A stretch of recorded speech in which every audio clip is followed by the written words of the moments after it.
중국인들은 거란을 이렇게 묘사하고 있다.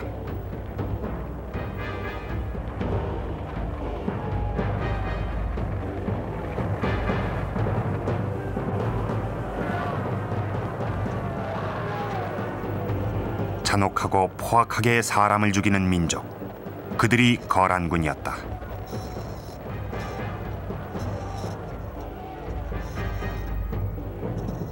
(993년) 바로 이 거란이 80만 대군을 모아 고려를 침입한다.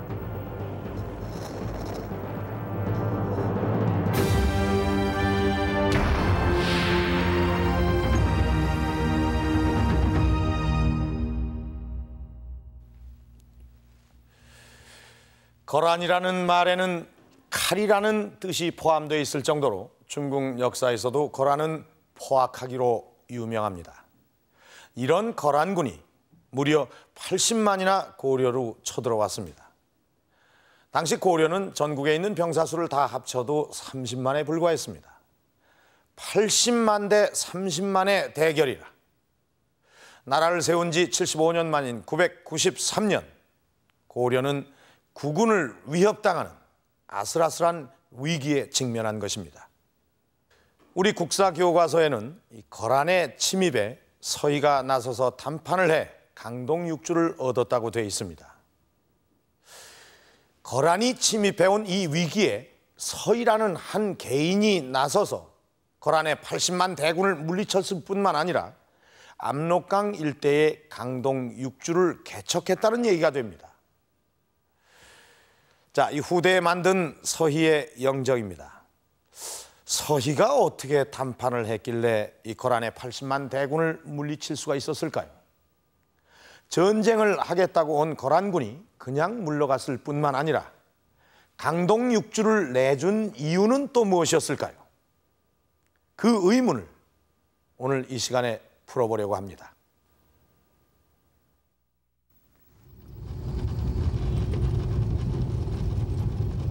천년 전 거란의 본거지였던 중국 임동을 찾았다.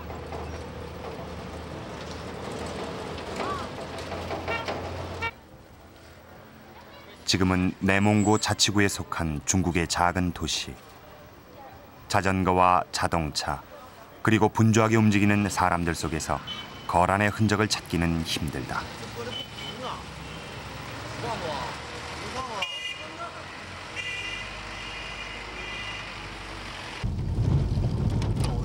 임동 시내에서 머지않은 곳에 당시 거란의 궁성이었던 상경성터가 남아있다.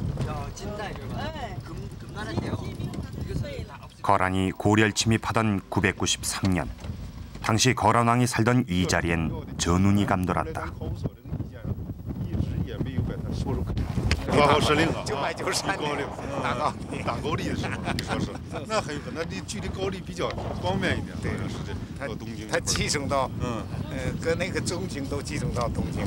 고려 침입을 선포했던 거란의 수도 상경성.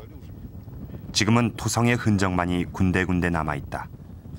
현재 발굴된 성 둘레만 해도 13.5km, 대규모 성이었다. 거란은 이런 성을 곳곳에 만들었다. 거란은 북방 유목민족이다. 말을 타고 벌판을 누비던 그들은 한 곳에 정착하기보다는 성을 옮겨다니며 생활했다. 정착 생활에 익숙하지 않은 민족이었지만 상경성은 발굴 당시 사람들을 놀라게 했다.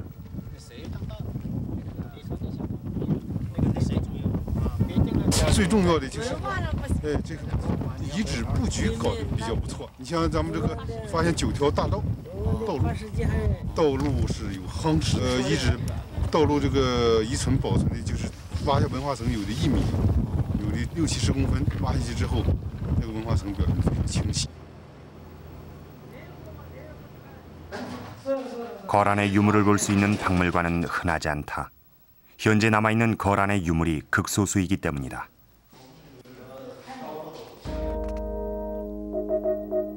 그러나 한 박물관에서 비로소 당시 거란 사람을 만날 수 있었다. 말을 다루는 거란인의 모습이다. 얼굴 부분은 심하게 손상되어 알아볼 수가 없다.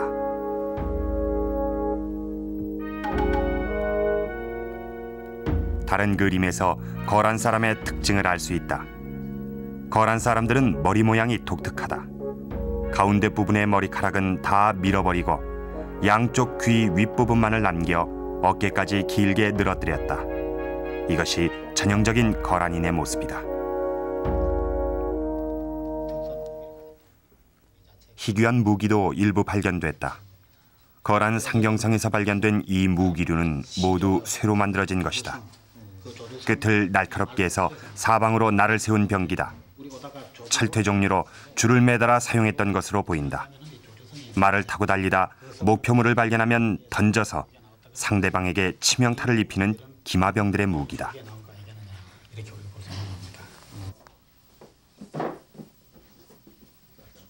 거란의 역사를 연구하고 있는 윤영성 사회과학원의 황펑즈 교수. 그는 거란의 군대에 관심을 가지고 연구 중이다.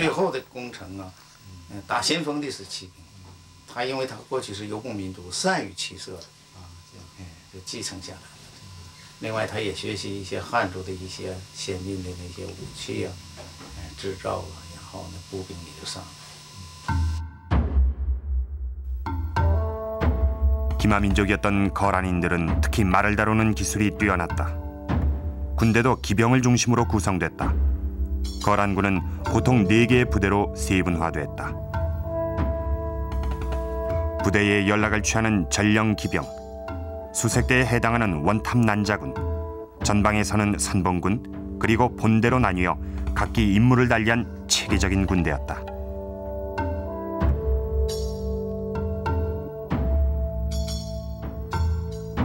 거란군은 고도의 기마술과 궁수를 가진 정예부대였다. 이런 특성은 거란이 중국 대륙에서 정복왕조로 자리 잡는 데 중요한 역할을 했다. 그렇다면 당시 거란군의 전체 병력은 어느 정도였을까? 거란사 병위지를 보면 왕의 군대는 피실군이 30만 기병, 왕후의 군대가 20만 기병, 모두 50만이 동원 가능한 거란의 정예부대였다는 것을 알 수 있다. 군기도 엄했다.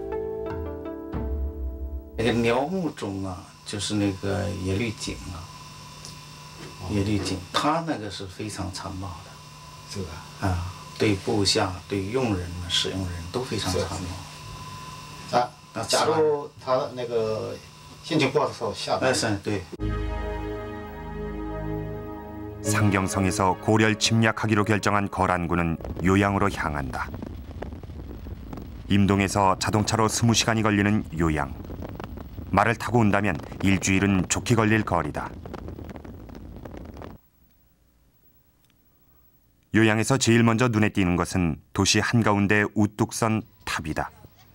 지금은 고층 건물 사이에 가려 있지만 30m가 넘는 이 탑은 요양의 상징물이다.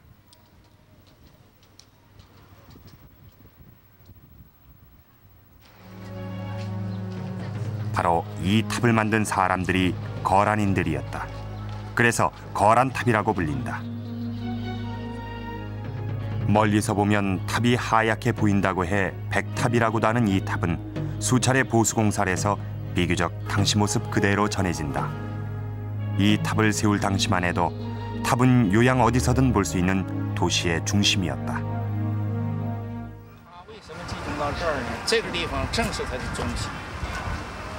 它在东北地区中心地，交通经济手工业农业都比较发展，文化也比较发展。80万大军经过这集中到这里，然后开到高丽。 백탑엔 정교하게 만든 불상이 사방에 새겨져 있다. 불교를 숭상했던 거란인들은 전쟁에서도 불심에 기대어 승리를 기원했다. 전쟁에 이겨 정복왕조의 꿈을 이루겠다는 강력한 염원. 이 꿈을 이루기 위해 거란이 국력을 다해 만든 탑이 백탑이었다.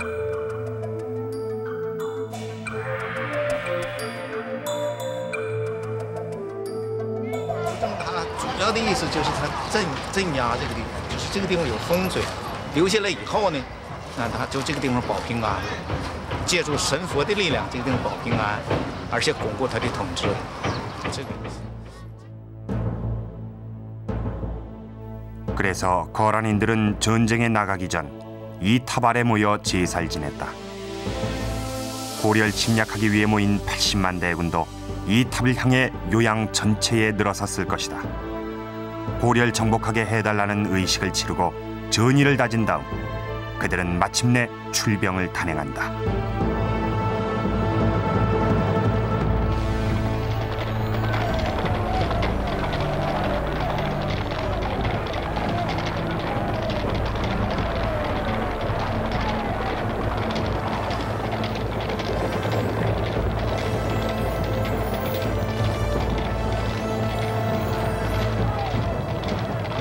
거란군은 단숨에 압록강을 건너 고려의 봉산성을 점령한다.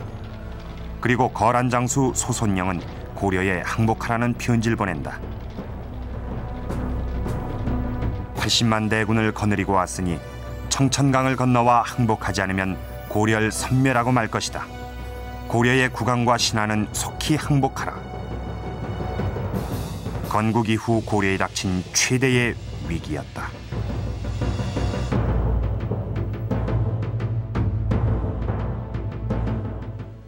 이 거란은 중국 북부에서부터 서역까지 정복하면서 강력한 군사 대국으로 성장한 나라입니다. 그런데 이 거란사를 보면은 거란이 전쟁을 일으키면서 병력을 80만이나 동원했다는 기록은 그 어디에서도 찾아볼 수가 없었습니다. 고려를 침략한 이 80만이라는 대군은 거란 건국 이후의 최대 규모입니다. 건국 이래 최대 위기 상황을 맞은 고려의 이 국군은 이제 서희의 단판에 달려있는 상황입니다. 이 거란의 대표는 총사령관인 소손영이었습니다. 소손영은 이 자리에서 고려가 압록강 유역을 침범해서 징벌하러 왔다고 그 침략 이유를 밝힙니다. 그러니까 압록강 유역이 거란 땅이라는 얘기입니다. 자, 당시 지도를 한번 보시죠. 여기가 압록강입니다. 여기는 그러니까 고려, 거란, 그 여진이 서로 국경을 맞댄 지역입니다. 이때까지는 이 땅은 이렇다 할 그 주인이 없는 땅이었습니다. 고려가 여기저기 성을 세워두긴 했지만은 실제로는 이 국가를 이루지 못한 여진족이 살고 있었고, 또 거란은 이 동쪽 변방이기 때문에 별로 관심을 두지 않던 지역이었습니다.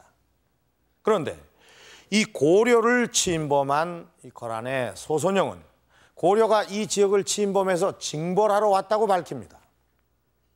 거란은 왜 갑자기 이런 트집을 잡으면서 이 사상 유례 없는 80만이라는 대군을 몰고 고려를 쳐들어온 것일까요?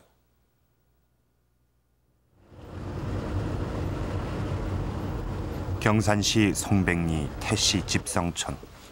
30여 가구 100여 명의 태씨들이 살고 있다. 나라를 세워놓고 그 뒤에 아들 되시는 분이 대조영 그 조자 영자 그 할아버지가 나라를 세웠는 것이 바로 발해죠. 이들은 발해의 후손들이다.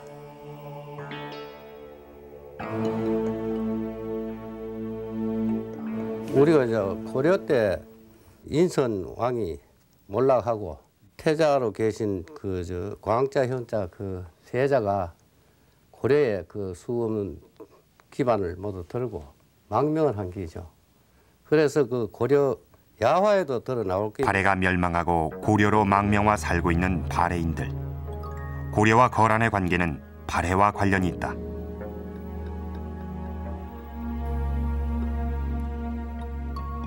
국내에서 드물게 거란사를 전공하고 있는 김위현 교수. 그는 고려와 거란 사이에 일어났던 한 사건에 주목하고 있다.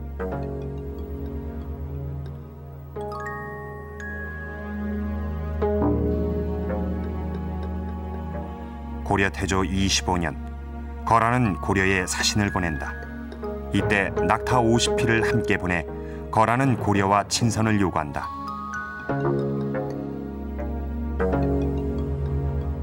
그러나 왕건은 사신 30명을 섬으로 유배시키고 낙타는 개성 만부교 아래 매달아 굶어 죽게 한다. 거란으로서는 참 최선을 다해가지고 친선 관계를 유지하려고 왔는데 이걸 이제 그냥 거절한 거죠. 예를 들면은 우리가 그냥 안 가고 이렇게 거절한 건 모르지만은 낙타도 보내고 사신 30명까지 보내와서 친선 관계를 맺겠다 그런 것을 그걸 딱 거절하고 사신까지 이제 원도로 이 귀양 보낼 정도라 그러면은 이것은 그야말로 참 아주 그 적개심이 강했다 이렇게 볼 수가 있겠습니다.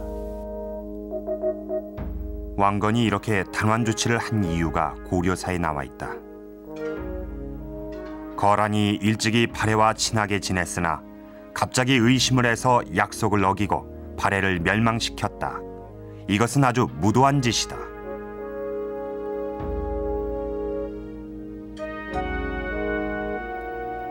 전쟁을 불사한 조치였다. 건국 당시부터 고려는 고구려를 계승한 나라라고 공언했다. 고려라는 이름도 여기서 비롯됐다. 뿐만 아니라 왕국마저도 고구려 성을 본따 만들 정도로 고려는 고구려를 계승한 나라라는 의식을 가지고 있었다.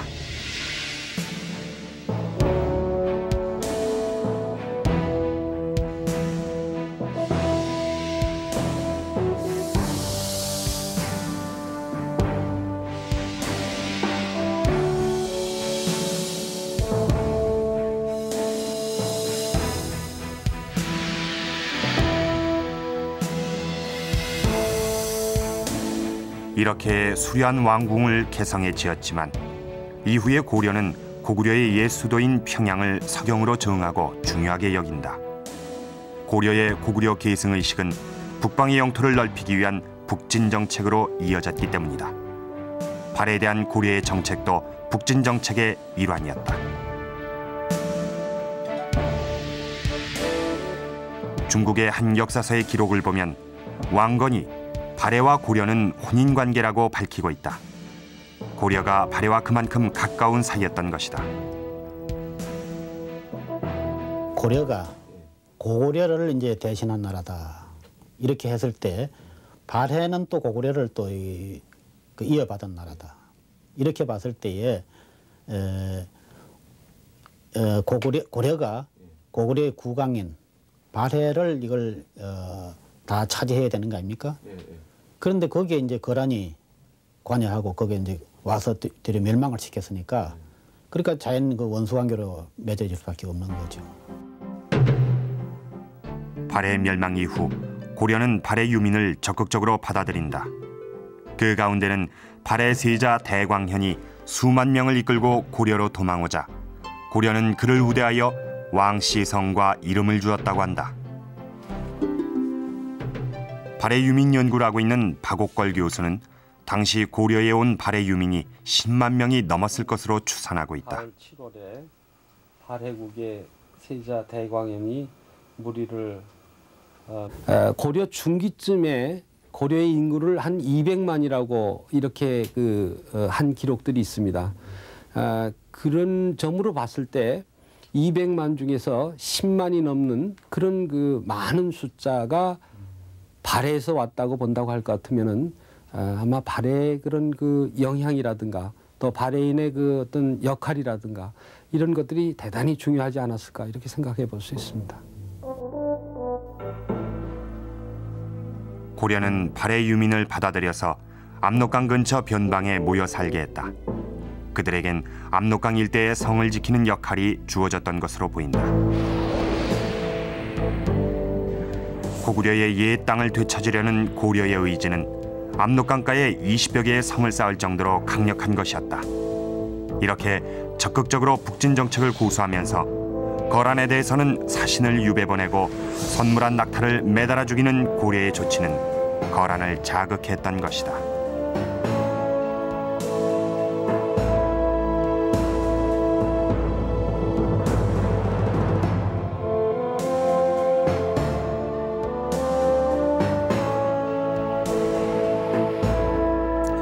지금 보시는 이곳은 개성 송악산에 있는 고려 궁을 컴퓨터 그래픽으로 영상 복원해 놓은 것입니다. 이 궁은 고려의 왕이 살던 궁궐입니다.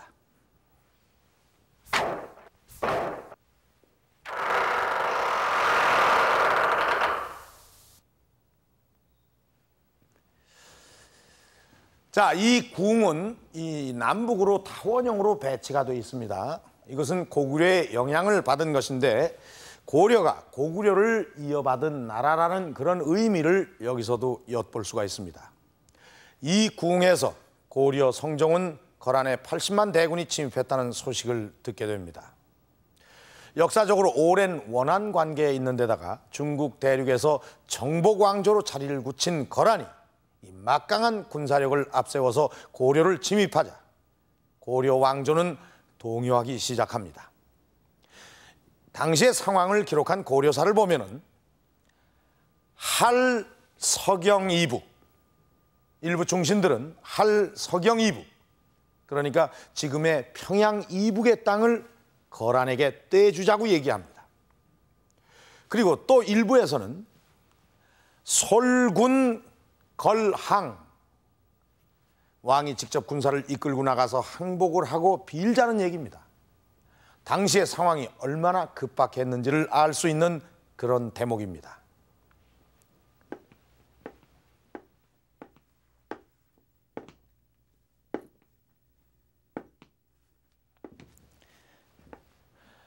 이런 상황에서 서인은 담판을 주장하고 담판장에 고려 대표로 나서게 됩니다. 이 담판 결과는 잘 아시는 대로 80만 군대를 돌려보내고 거란이 자기 땅이라고 주장하던 압록강 일대 강동 6주를 우리 땅으로 인정하게 한 것입니다. 이 담판을 성공적으로 성사시킨 서희는 과연 어떤 인물일까요?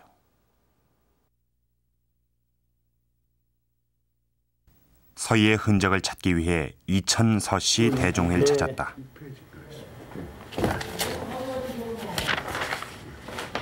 이분이 장위공이라고 된 분이 이분이 바로 서희 선생입니다. 그러니까 시조 손자 되시는 분입니다.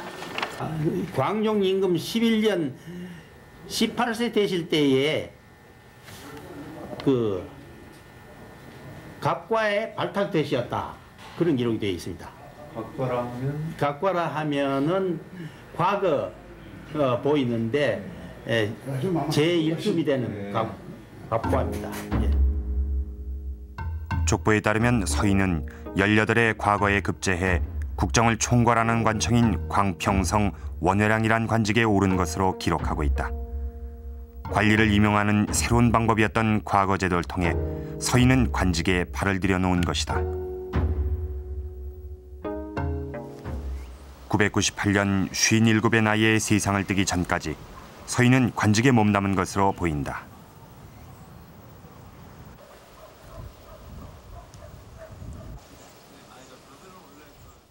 호족 중심의 관료들을 견제하기 위한 신진 세력으로 등장한 과거 세대.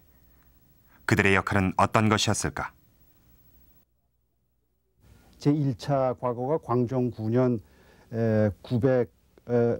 958년에 있었습니다마는 이때에 뽑은 전체 인원이 불과 7명에 지나지 않습니다. 그리고 제2회 때도 한 10여 명 이렇게 극히 그 제한된 범위 내에서 뽑았기 때문에 그들의 역할 입지라는 것은 상당히 제한적이었다 이렇게 말씀할 수 있겠습니다. 소수에 불과한 신진 관료였던 과거 세대. 고려는 그들을 신흥 세력으로 착실히 키워나갔다. 서희의 비문엔 서희가 송나라로부터 받은 벼슬을 기록하고 있다. 검교 병부상서, 지금의 국방부 장관에 해당하는 관직이다.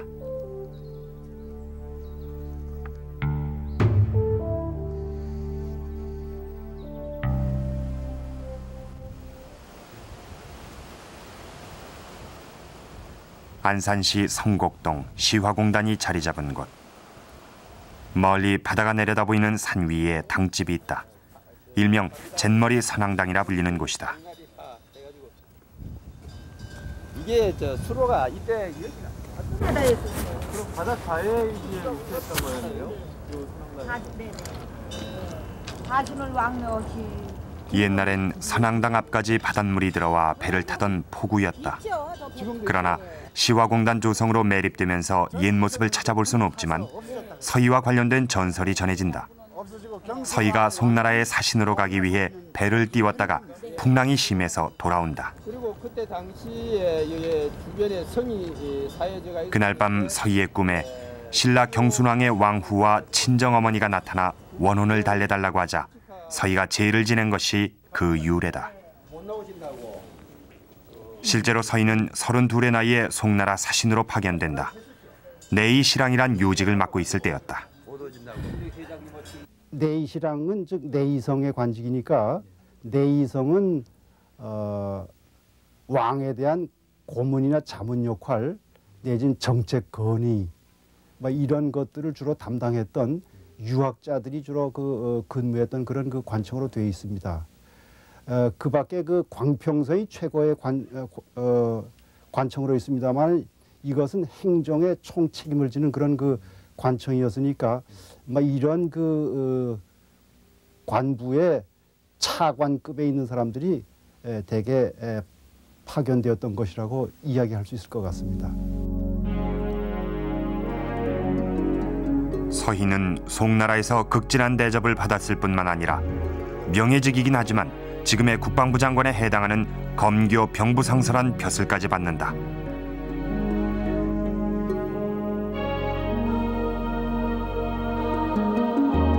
차관급으로 파견된 서희가 장관급인 병부상설을 받는 일은 송나라 역사상 그 유례가 없는 일이었다.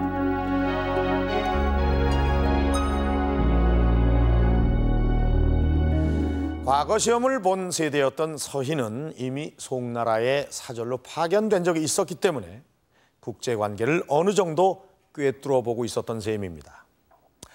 자, 서희의談판은 계속됩니다. 거란은 고려가 거란과 국경을 맞대고 있으면서 왜 조공을 바치지 않느냐고 서희를 윽박지릅니다. 그런데 이상하지 않습니까? 처음엔 무조건 항복하라고 하던 이 거란의 소선영이 갑자기 태도를 바꾸어서 조빙이란 말을 쓰는데요. 조빙. 국교를 맺고 예를 갖추라는 것입니다. 무조건 항복이 아니라 국교를 맺자는 것으로 거란의 태도가 바뀐 것입니다. 정말 고려로서는 다행이 아닐 수가 없었습니다. 이렇게 국교를 맺자는 거란의 의견을 서희는 바로 받아들이지 않고 거기에 조건을 답니다. 환아구지, 우리의 옛 영토, 그러니까 고려의 옛 영토인 압록강 유역을 되돌려주면, 그러니까 고려가 거란과 국교를 수립하는 조건으로 압록강 유역을 고려 땅으로 인정하라는 것입니다. 소선영은 거란의 왕에게 이것을 알리고 일주일 뒤 거란은 서희의 제안을 받아들여 압록강 유역을 고려 땅으로 인정을 하게 된 것입니다. 거란이 이 서희의 제안을 받아들일 수밖에 없었던 데에는 그만한 이유가 있었습니다.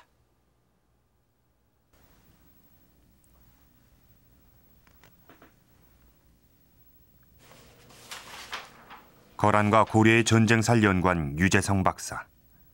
그는 사료와 현재 남아있는 지도 가운데 북한 지형을 가장 정밀하게 묘사한 조선 총독부 지도를 근거로 거란이 고려를 침입해온 경로를 낱낱이 지도상에 그려내는 작업을 했다. 그리고 마침내 고려를 쳐들어온 거란군의 진로를 추적해냈다.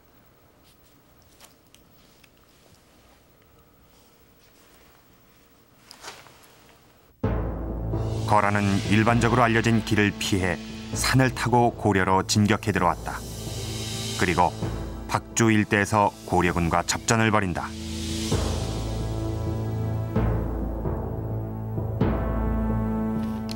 봉산성에서 거란군은 안용진 전투다.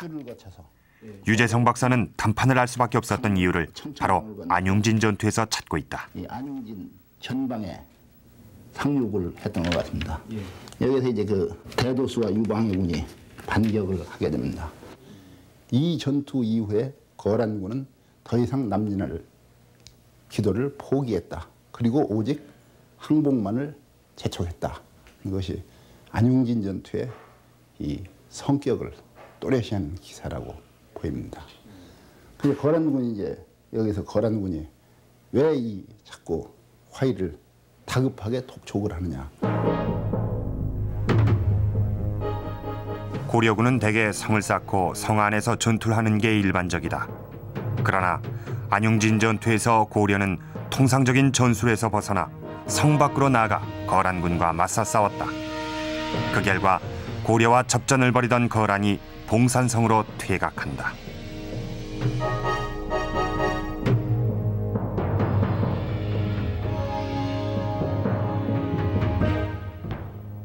당시 고려군은 거란군과 어떻게 싸웠던 것일까?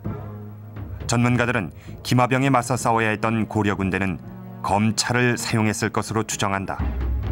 검차는 앞에 창을 매단 일종의 수레다.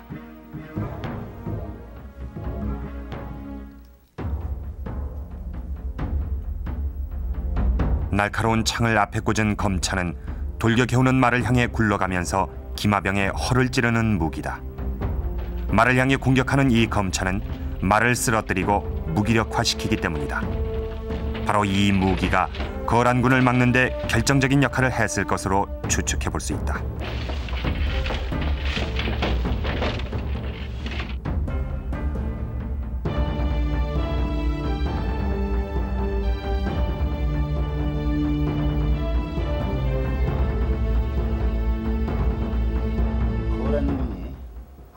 특히 안용진 전투를 이끈 고려군 장수는 발해 유민 대도수였다.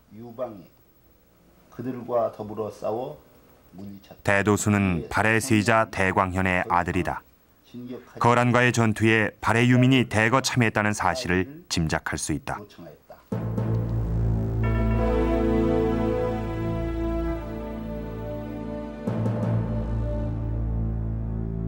발해가 멸망할 때 직접 발해 그 거란군과 싸웠던 그런 인물들이라고 볼 수는 없지만 그 다음 세대거나 혹은 뭐 그 손자 세대 정도 되는 그런 인물들로서 이들이 아마 그 뿌리 깊은 거란에 대한 적대감 이런 것이 아마 있었을 것입니다. 거란은 안용진 전투에서 교착 상태에 빠진다. 바로 이 시점의 의미를 서인은 정확히 포착한다. 거란군이 초동 약전에서 거쳐 지나온 그 연변에 있는 고려군은 전투력을 그대로 보유하고 있는 상태였습니다. 그렇기 때문에 거란군이 이 교전 상태에서 왔던 길로 되돌아갈 경우에 그들은 거란군의 무서운 위협이 되는 것이었습니다. 압록강가엔 고구려의 옛 영토를 회복하기 위해 고려가 쌓아둔 성이 산재에 있었다. 거란군이 퇴각할 경우 이 성은 거란군의 발목을 잡을 것이다.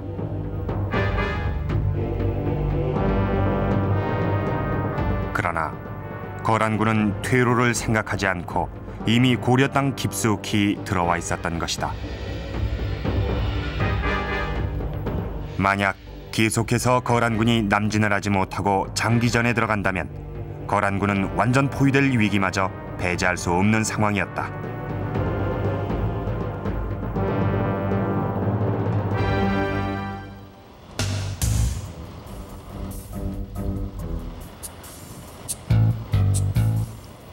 거란군은 속도전에 강하다.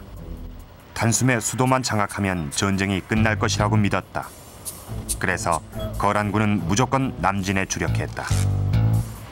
그러나 거란의 전술이 고려에선 통하지 않았다. 辽朝的军队是主要是骑兵，骑兵他善于在草原作战，广阔的平原。你假如到山地里面、丘陵里面，他就不方便了。所以他这个有对，就是从兵种来看，跟地形有关系。这个地形不适合骑兵的，那就不行。你比如说水兵作战，你进来草原上，你能做吗？他训练的是水兵战术，是不？这个因素。对对。 고려는 고구려의 청야 전술을 거란전에서 이용했다. 고려군이 퇴각할 때는 들판에 불을 질러 적이 곡식을 군량미로 사용하지 못하게 한 것이다. 때는 바야흐로 11월. 날씨는 추워지고 거란은 군량미를 확보하는 것조차 어려워질 위기에 부딪히고 있었다. 이 시점에서 거란 장수 소손영은 담판을 받아들이지 않을 수 없었을 것이다. 전장에서의 미묘한 전세의 변화가 담판의 실마리를 제공한 것이다. 이 고려와 거란이 전쟁을 시작한 지 한 달 만에 전투는 처음으로 교착 상태에 빠집니다. 이 시점을 서희는 놓치지 않았습니다.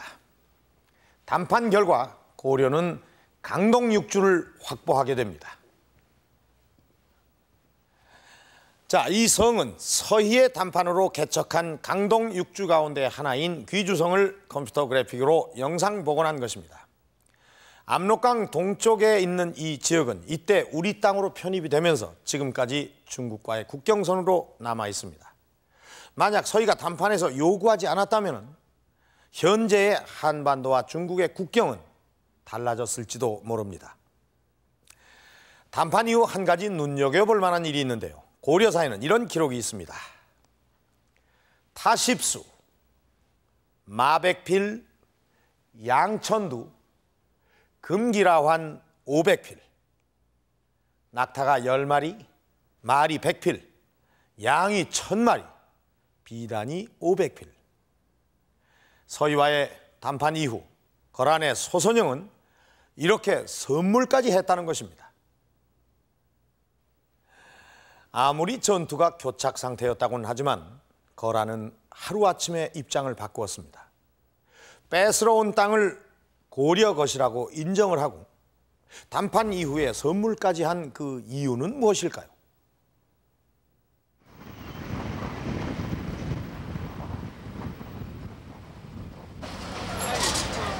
서희의 담판 후 거란이 고려의 땅을 내주고 선물까지 줄 수밖에 없었던 이유는 중국 북경에 있었다.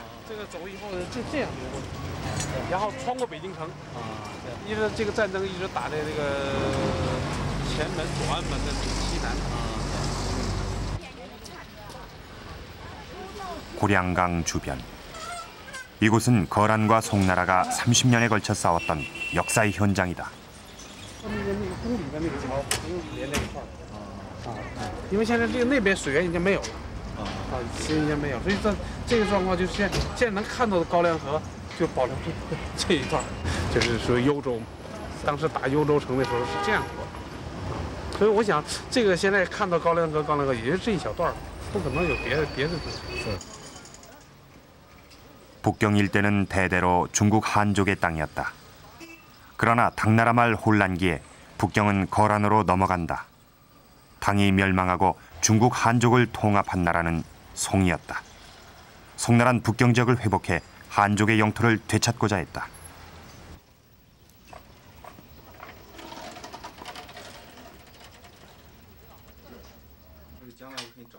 북경 지역에서 거란과 송은 운명적으로 부딪힐 수밖에 없는 상황이었다.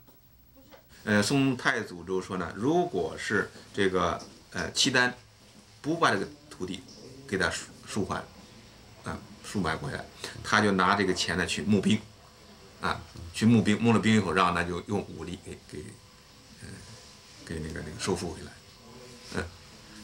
那从宋来说呢，还是承认这块土地呢是上个朝代割的，所以他就采取赎还的政策。 지금의 내몽고 자치구 지역에서 살고 있던 거란은 4세기만 해도 고구려의 지배를 받던 민족이다. 그러나 10세기 초 중국의 혼란기를 틈타 여러 부족을 통일하면서 거란은 무서운 속도로 영토를 확장해 나갔다.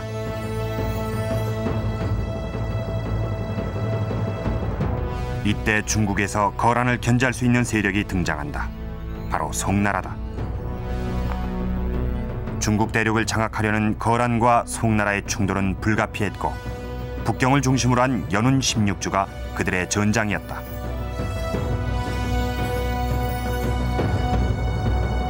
송태조는 건국 초기부터 한족의 통일제국을 목표로 삼고 북경 일대를 회복하기 위해 기회 있을 때마다 북경을 침략했다. 그러나 뜻대로 되지 않자 송나라는 거란의 위협을 효과적으로 극복할 수 있는 외교 정책에 눈을 돌린다.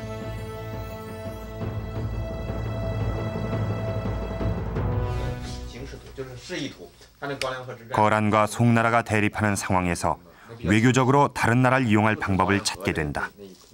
이때 중요하게 부각된 나라가 바로 고려였다. 北宋契丹和高丽啊，这三角关系吧，哎，这个当然互相的牵扯、互相的均衡这么一状态。那从契丹来说呢，他当然希望和这个高丽这儿有更密切的关系，更密切的关系呢，那他这联合起来可以对宋造成一种压力。宋毫无疑问也想跟高丽呢建立比较好的关系，来对契丹能够有一个。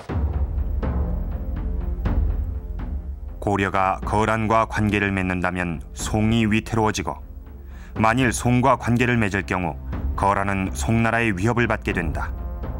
따라서 거란과 송나라 모두 고려는 경계해야 할 대상이면서 가까이 해야 할 상대였다.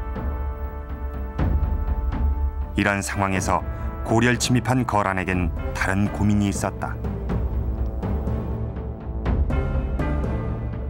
在那个时候呢，北宋跟的契丹还没有订立澶渊之盟，啊，还是一种交战的这种状态，随时就都有这样战争的可能。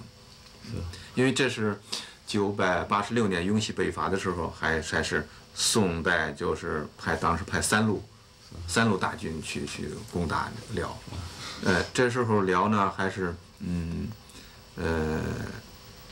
一种这个。 契丹呢并不太稳固，它内部并不太稳固。 당시 거란의 의중을 정확히 읽어낸 사람이 바로 서희였다. 송과 고려가 연합하는 것을 막기 위해 거란은 고려를 침략한 것이다. 서희는 거란과 국교를 맺겠다고 과감하게 제의한다. 서희의 판단은 적중했다. 고려와 국교를 맺는 것이 그들의 목표란 사실을 꿰뚫고 있었기 때문에 서희는 강동 6주를 당당히 요구할 수 있었던 것이다. 중요한 것은 어떻게 이 고려의 환심을 사서 송과의 관계를 끊고 자기 나라와 관계를 맺게 하느냐. 그게 이제 포인트가 있었던 거예요. 그래서 땅까지 띄주고라도 그 거란이 이 고려와 관계를 맺는데 거기에 중점을 뒀던 거고 또 하나는 그 땅 자체를 별로 처음에는 중시 안 했습니다. 예, 그 나중에 이제 보면은 그 땅을 굉장히 이제 잘못 줬다 그래가지고 나옵니다만은 어쨌든 처음에는 그렇게 된 겁니다.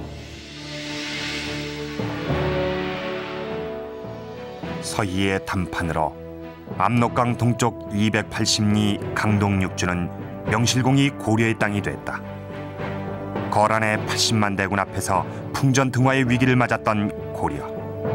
그러나 서희의 담판은 위기를 기회로 만들었고 영토를 넓히는 결과를 가져온 것이다.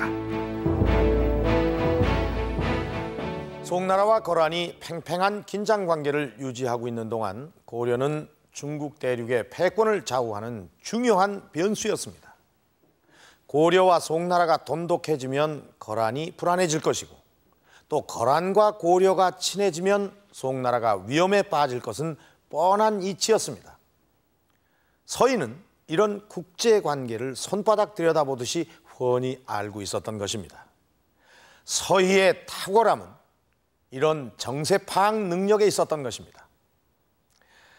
자, 지금 보시는 이 그림은 송나라와 거란의 관계를 보여주는 그림입니다. 제목은 거란사 조빙도. 이 제목을 보면 거란이 송에게 조공을 바치러 가는 그런 그림이라는 얘기입니다. 이런 제목을 붙인 것은 후대 송나라 사람들에게 거란에서 조공을 바친 것처럼 보이게 하려는 의도 때문인 것입니다. 그러나 송나라와 거란의 관계는 이 그림의 제목과는 정반대였습니다. 송나라에서 거란에게 조공을 바쳤는데 그 거란에게 바친 그 재물은 매년 은이 10만 양, 비단이 20만 필. 이 재물은 송의 경제를 흔들리게 할 정도였습니다.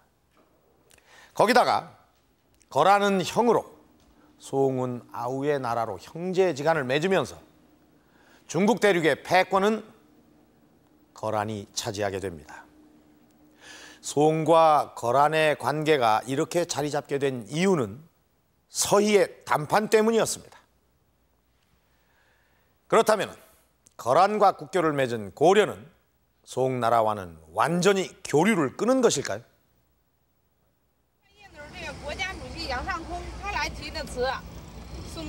송나라의 수도였던 개봉은 국제무역의 중심지였다. 최근 이 거리는 송나라 때 모습 그대로 조성됐다. 이 거리에서 당시 개봉의 모습이 어떠했는지 짐작할 수 있다. 고려란 이름이 들어간 간판도 눈에 띈다. 당시 이 거리엔 실제로 고려 사람이 적지 않았다고 한다. 这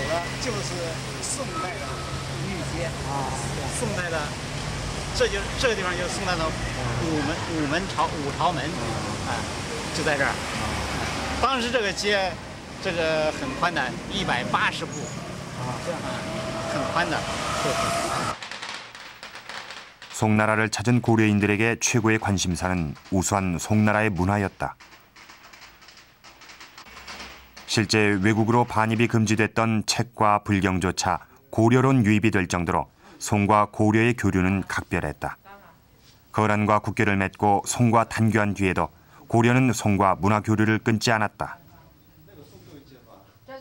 在这个时期呢，宋朝也顾不得和高丽讲究那么多了，因为宋朝它这个国策就是对外就是这个一般就是和讲和，它不太争竞，不像这个唐朝那么强盛，那么强硬啊，非要你来我这儿怎么样，来我这儿进贡你。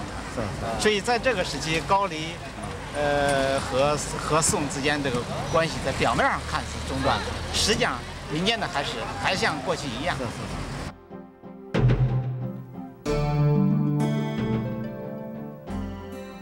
송대 개봉거리의 모습을 풍속화로 담은 청명상하도.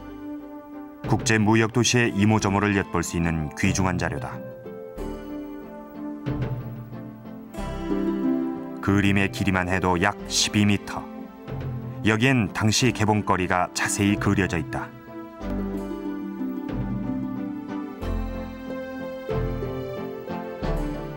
거리는 온통 물건을 가득 실은 수레와 낙타로 가득했고 오가는 길목과 포구는 인산인해를 이루었다.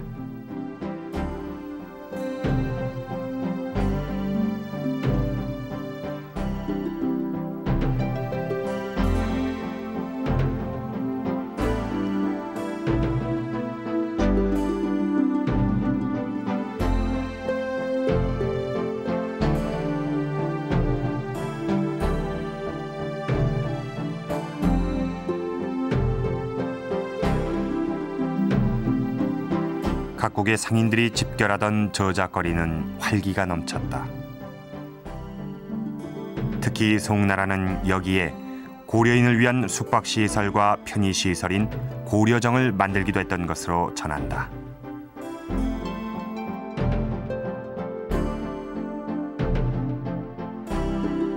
송에서는 고려하고 가까이 해야 되기 때문에 고려 상인들이 오게 되면은 고려 상인들에 대해 가지고는 면세입니다.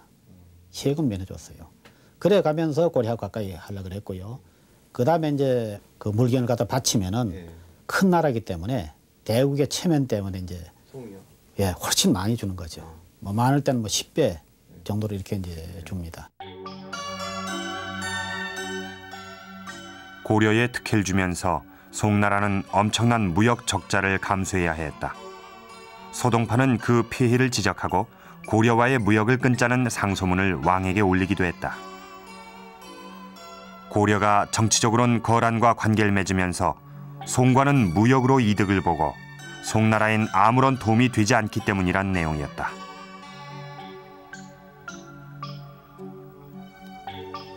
그럼에도 불구하고 송나라는 고려와의 관계를 끊지 못했다.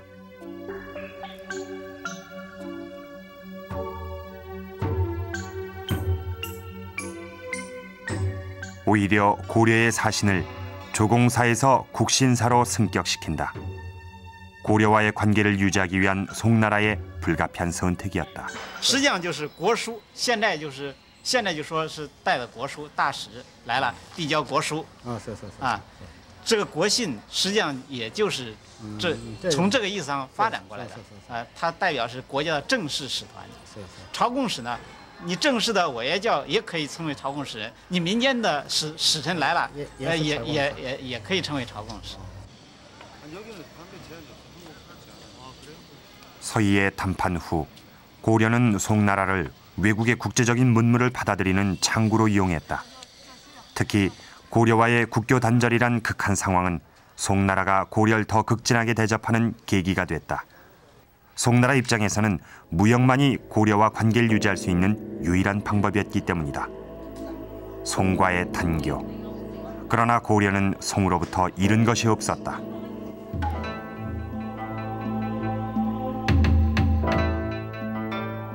서희의 담판 이후 고려는 송의 연호 대신 통화라는 거란의 연호를 쓰기 시작한다. 대신 고려는 군사강국인 거란으로부터 강동 6주를 인정하게 하고 정치적인 안정을 얻는다. 만약에 거란하고 관계를 안 맺고 계속 적대 관계를 한다면은 지금 참 나라 전체가 어디 될지 모른단 말이에요. 그러니까 이제 결국은 형식적으로 이렇게 기대에 세면서 실제는 또 송에 가서 모든 걸 얻어온단 말이에요. 그러니까 작은 나라로서 힘의 균형에 있어서 중간에 끼어가지고 그러니까 이제 이 견제 작용을 하면서 거기서 두 나라의 모순을 이용해가지고 양쪽에 다 이득을 얻는 겁니다.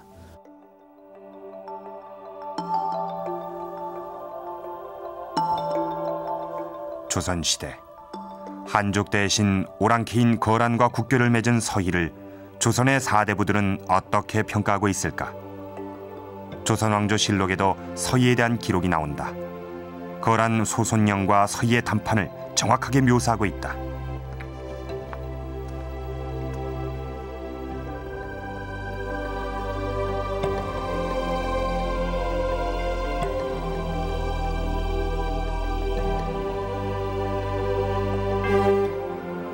여진족의 침입으로 국경이 혼란했던 조선에서 강동 6주를 개척한 서희의 외교력은 더욱 돋보였기 때문이다.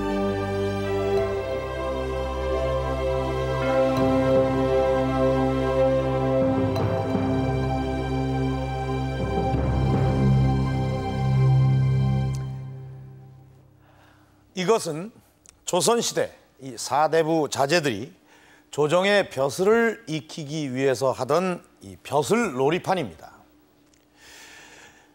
윷놀이 하듯이 이 막대를 굴려서 이 말단 관직에서부터 이 영의정까지 오를 수 있는데 이 놀이를 하면서 자연스럽게 이름난 정승이나 또 관직에 있었던 이들의 이름이 오르내리곤 하게 됩니다. 또 우리 역사상 그 자리에 가장 적합한 그런 내각 드림팀을 뽑는 방식으로도 이 놀이가 진행되곤 했는데 이때의 예조판서, 즉 오늘날의 외교통상부 장관의 자리에 가장 적합한 인물로는 서희의 이름이 가장 많이 거론되곤 했습니다. 이 사대주의에 물들어 있던 조선시대 이 오랑캐 국가인 거란과 국교를 맺고 하루아침에 중화국가인 송과 관계를 끊는다는 것은 있을 수 없는 배신 행위로 보일 수도 있습니다. 그러나 이 조선시대 선비들조차 서희의 외교를 인정하고 있는 것으로 보입니다. 송나라와 거란이라는 강대국들 사이에 끼어있던 고려. 고려는 이들 나라에 비해서 상대적으로 작은 나라였지만 국제관계 속에 있어서의 힘의 균형을 이용했습니다. 두 나라 모두 고려라는 작은 나라를 필요로 하게 만든 것입니다. 이것이 고려 외교의 힘이었습니다. 결과적으로 고려는 중국 대륙의 강대국들 사이에서 실익을 챙긴 것입니다. 이런 외교의 기본 원칙은 오늘날에도 다르지 않습니다. 거란의 80만 대군을 물리친 서희의 담판은 강대국 사이에 위치한 나라에 있어서의 외교가 얼마나 중요한지를 다시 한번 생각하게 합니다.